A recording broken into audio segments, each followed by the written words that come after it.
नमस्ते दोस्तों, स्वागत है मेरे YouTube चैनल में।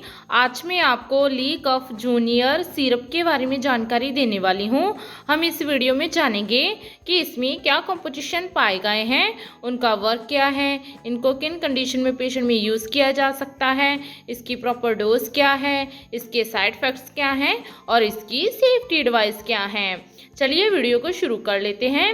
सबसे पहले हम जानते हैं कि जो ली कफ जूनियर सिरप है इसमें क्या कंपोजिशन पाए गए हैं।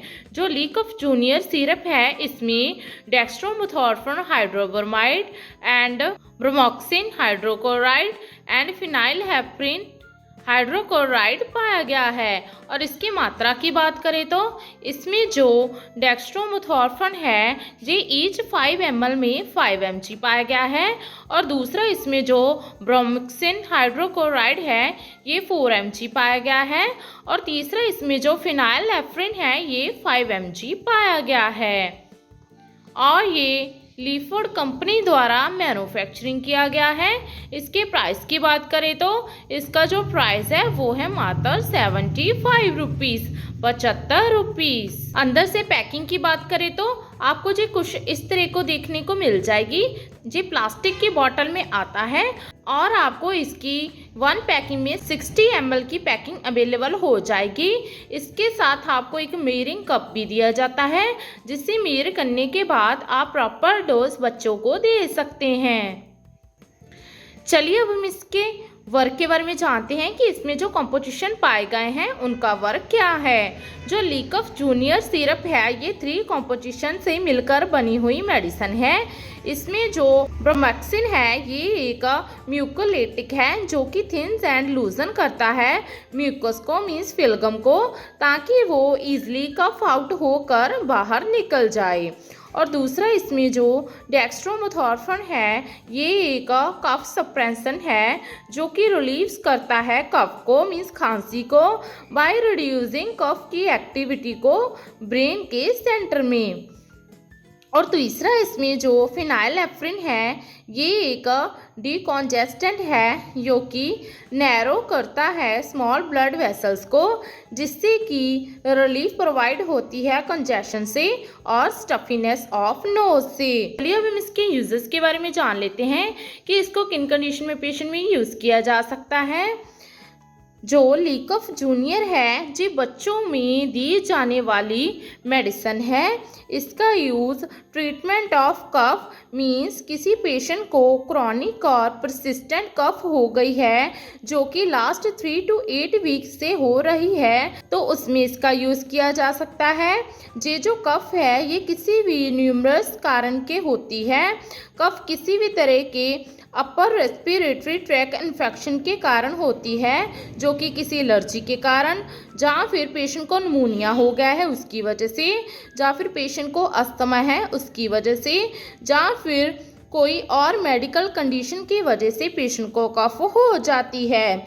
इसकी वजह से पेशेंट को कुछ सिम्टम्स आ जाते हैं जैसे कि शॉर्टनेस ऑफ ब्रीदिंग मीन्स सांस का कम आना, जहाँ फिर वीजिंग साउंड्स आना मीन्स आपकी जो चेस्ट है उसमें से आपको अलग ही तरह के साउंड सुनाई देना ड्यूरिंग कफिंग, जहाँ फिर हार्शनेस ऑफ वॉइस हो जाना मीन्स जो खांसी के ड्यूरिंग वॉइस होती है आपकी आवाज़ होती है वो एकदम से बदल जाती है और आपको बोलते समय बहुत ही ज़्यादा कठिनाई महसूस होती है और थ्रोट में पेन होने लगती है, जहाँ फिर सम टाइम पेशेंट्स को चेस्ट पेन भी होने लग जाती है। तो इन सब से रिलीफ दिलाने के लिए इस सिरप का यूज़ किया जाता है, जहाँ फिर इसके बिना इस मेडिसिन का यूज़ कॉमन कोल्ड या फिर फ्लू हो गया है, नेज़ल कंजेशन हो गया है, स्टफीनेस ऑफ नोज हो गया है, नाक बंद हो गया है, जहाँ फिर पेशेंट को साइनोसाइटिस हो गया है, जहाँ फिर रेस्पिरेटरी डिस्ट्रेस सिंड्रोम हो गया है, जहाँ फिर ब्रोंकियल अस्थमा के लिए भी इसका यूज़ कर सकते हैं, जहाँ फिर पेशेंट को एलर्जिक कफ हो गई है मीन्स किसी एलर्जी की वजह से पेशेंट को कफ हो गई है, उसके ड्यूरिंग भी इसका यूज़ कर सकते हैं। जहाँ फिर इसका use reduce excessive mucus means जो फेलगम होती है उसे लूजन करने के लिए भी इसका यूज़ किया जा सकता है। जहाँ फिर एलर्जिक कंडीशंस जिसमें कि पेशेंट को वाटरी आइज, नाक में से पानी आना, एकदम से स्नीजिंग हो जाना, इन कंडीशन में इसका यूज़ किया जा सकता है। चलिए अब हम इसके डोज के बारे में जान लेते हैं।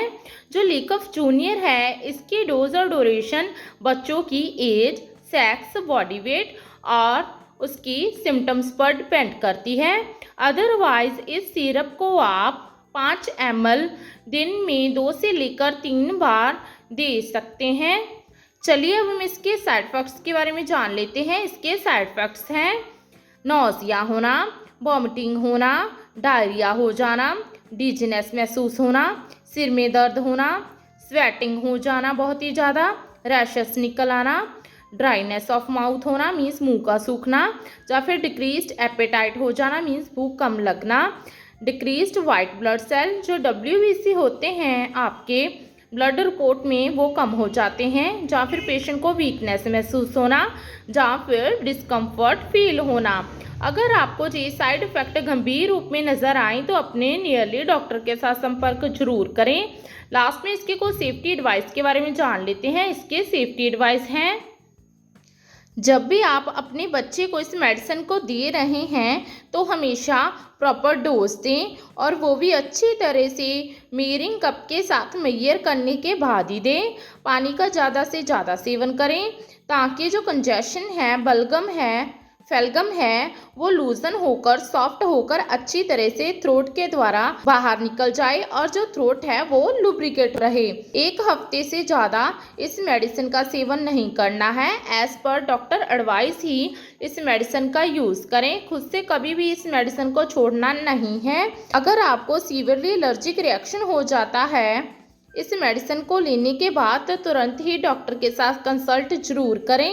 स्टीम इन्हालेशन का यूज़ कर सकते हैं। इससे क्या होता है, जो चेस्ट पेन होती है वो भी ठीक हो जाती है और जो फेलगम है वो भी लूजन होकर ईजिली कफ आउट होकर बाहर निकल जाती है। ओवरऑल जाने तो जो लीकफ जूनियर सिरप है इसका यूज़ किसी भी तरह की आपको कफ हो गई है, जहाँ फिर किसी और रेस्पिरेटरी मेडिकल कंडीशन की वजह से कफ हो गई है, कोल्ड हुआ है, एलर्जिक सिम्टम्स आ गए हैं या फिर एलर्जिक कफ हुई है, तो इन कंडीशन में इसका यूज़ किया जा सकता है। आशा करती हूँ कि आपको मेरी दी गई जानकारी अच्छी लगी होगी। अगर दी गई जानकारी अच्छी लगी हो तो वीडियो को लाइक कर देना, शेयर कर देना और चैनल को सब्सक्राइब कर देना। धन्यवाद।